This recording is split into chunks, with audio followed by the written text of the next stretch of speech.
اللہ نے کافروں کے لیے نوح کی بیوی اور لوط کی بیوی کی مثال بیان فرمائی ہے۔ یہ دونوں ہمارے دو نیک بندوں کے گھر میں تھیں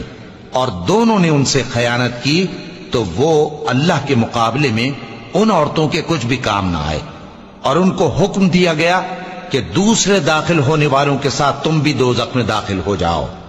اور مومنوں کے لیے ایک مثال تو فرعون کی بیوی کی بیان فرمائی کہ اس نے اللہ سے التجا کی کہ اے میرے پروردگار، میرے لیے بہشت میں اپنے پاس ایک گھر بنا اور مجھے فرعون اور اس کے عمل سے نجات بخش اور ظالم لوگوں سے مجھ کو چھڑا لے۔ اور دوسری مثال عمران کی بیٹی مریم کی، جنہوں نے اپنی عزت و ناموس کو محفوظ رکھا تو ہم نے اس میں اپنی روح پھونک دی،